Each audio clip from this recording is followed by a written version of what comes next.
उत्तराखंड की वादियों में एक छिपी ऐसी जगह जहाँ पहुँचते ही लगता है जैसे हम किसी दूसरी दुनिया में आ गए हो। एक ऐसी खूबसूरती जो किसी जन्नत से कम नहीं।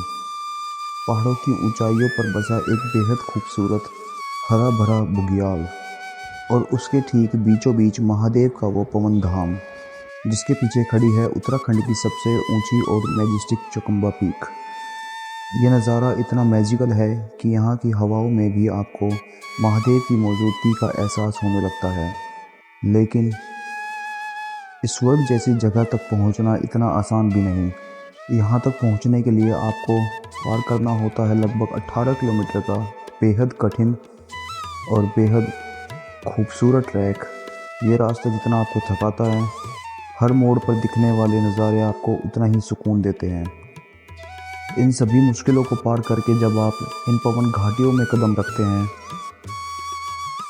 तो सामने आता है पंचकेदार में से एक देवभूमि का सबसे रहस्यमयी और दिव्य दरबार श्री मध्य महेश्वर धाम।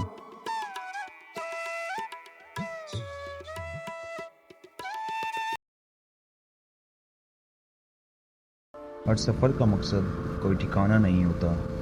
कुछ रास्ते इंसान को मंजिल से पहले खुद से मिला देते हैं। 4 यार, 2 बाइकें और सुबह के 4 बजे की वो ठंडक। दिल्ली अभी सो रही थी और हम एक नई दास्तां लिखने निकल पड़े थे। आंखों में पहाड़ों का सुकून था और दिल में एक बेबक सी रवानगी। लग रहा था कि आज हवाओं का रुख भी हमारी ही तरफ है। मेरठ पहुंचते पहुंचते हमने एक ऐसा सनराइज़ देखा जिसे शब्दों में बताना मुश्किल है। वो ठंडी हवा, खाली रोड और सामने उगता हुआ सूरज। उस मोमेंट पर लग रहा था ये सफ़र बहुत खूबसूरत होने वाला है। देवप्रयाग का संगम देखते हुए हम बस पहाड़ों में खोते चले गए, लेकिन दिल अभी भी उस सफ़र को फील कर रहा था। अगली सुबह हम बाइक्स लेकर रांसी विलेज तक गए, जहाँ से मध्य महेश्वर का ट्रैक शुरू होता है। हमने बाइक साइड लगाई, कैमरा ऑन किया और दोपहर करीब 2 बजे हमने ट्रैक स्टार्ट कर दिया। शुरुआत में सब कुछ बहुत अच्छा लग रहा था, हंसी मजाक। ये लेटी हुई भैंस दिखा दे। जो शहरों में कभी महसूस नहीं होती। लेकिन सफ़र हमेशा वैसा नहीं होता जैसा वीडियो में दिखाई देता है। कुछ देर बाद हमें पता चला कि उसी दिन 8 लोग अपनी जान गंवा चुके हैं। उस वक्त पहली बार लगा कि पहाड़ सिर्फ खूबसूरत नहीं होते, वो इंसान की तैयारी भी देखते हैं। शायद गलती सिर्फ उन लोगों की भी नहीं होती। कभी कभी हम सोशल मीडिया पर सिर्फ डेस्टिनेशन देखते हैं, उस सफ़र की असली मुश्किलें नहीं।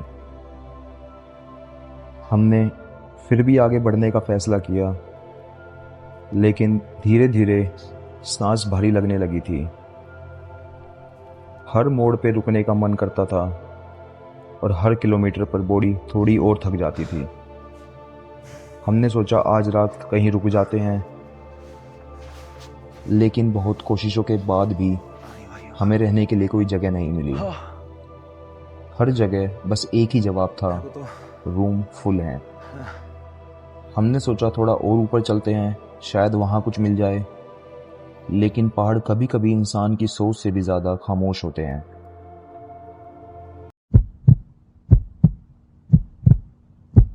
टाइम हो गया 4, पूरे 4 बज गए हैं और हमने पार करा भाई बंतोली गांव। बंतोली जो भी पड़ता है पीछे, उससे हम 1-1.5 किलोमीटर आगे आ गए थे रात 7 बजे। और हमारे सामने टोटल अब तक 3 डेड बॉडी जा चुकी है। और भाई ना नीचे स्टार्टिंग से लेके ऊपर तक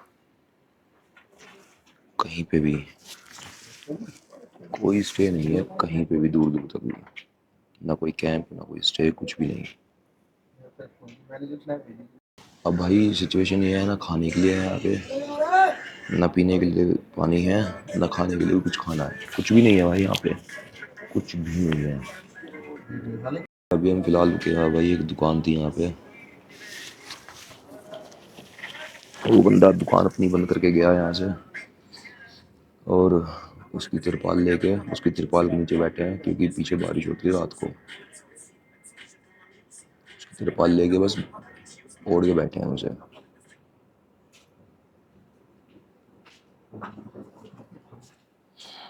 हालत हो गई है बहुत ज़्यादा ख़राब, ये रात से बस बैठे हैं, रात 7 बजे 8 बजे से सुबह के 4 बज गए हैं। ठंड लग रही है बहुत ज़्यादा, सुन हो रहा है शरीर मतलब, और रास्ता बहुत ज़्यादा डेडली है, तो दिमाग में आ ही नहीं रहा भाई कि यहाँ से अंधेरे में निकलें। बस वेट कर रहे हैं भाई सही टाइम आने का, अपने आप जो चीज़ें हो रही हैं वो हो रही हैं, खुद से कुछ करने का भी दिमाग में कुछ नहीं आ रहा।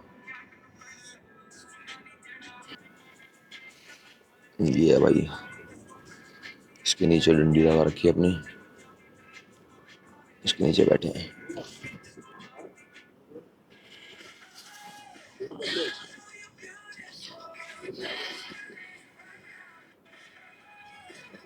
उस रात हम 4 दोस्त एक जंगल में बैठे थे।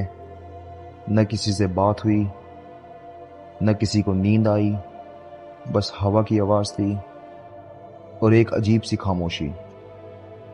उस वक्त पहली बार महसूस हुआ कि पहाड़ इंसान को सिर्फ रास्ते नहीं, सब्र भी सिखा देते हैं। अगले दिन हम फिर चल दिए। आने के बाद एक बार मध्य माहेश्वर आ जाना भाई, एक बार ट्रेकिंग कर ले जाना। अब सिर्फ सफ़र 7 किलोमीटर बचा था, लेकिन वही 7 किलोमीटर सबसे लंबे लग रहे थे। जैसे जैसे हम ऊपर बढ़ रहे थे, पहाड़ों की खूबसूरती और गहरी होती जा रही थी, लेकिन हमारे अंदर की ताकत धीरे धीरे ख़त्म होती जा रही थी। कुछ देर बाद ट्रैक पर पानी तक भी मिलना बंद हो गया। अब हम बस चल रहे थे, शायद हिम्मत से ज़्यादा भरोसे पर। काफ़ी मुश्किलों के बाद हम मध्य महेश्वर मंदिर पहुंच गए।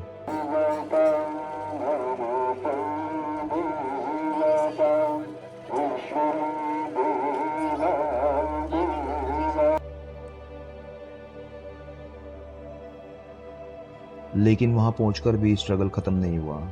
हमें रूम नहीं मिला। खाने के लिए पूछा तो जवाब मिला, खाना सिर्फ रूम वालों के लिए बनता है। यहाँ पे दिख रहे हैं होम स्टे वगैरह, पर सब फुल है, तो आज हमें दर्शन करके बूढ़ा मध्य महेश्वर की तरफ चल रहे हैं फिर, और फिर सीधे नीचे उतरेंगे, क्योंकि हमारे पास कोई ऑप्शन नहीं है यहाँ पे। ना ऑप्शन भाई खाने का है, ना स्टे करने का।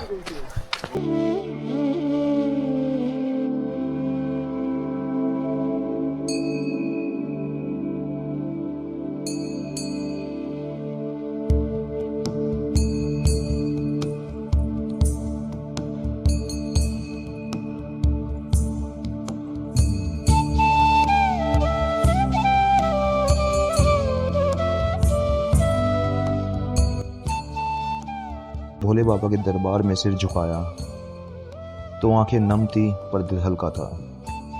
बस दिल से एक ही आवाज़ निकली, शुक्र है हमने इस सफ़र को जिया।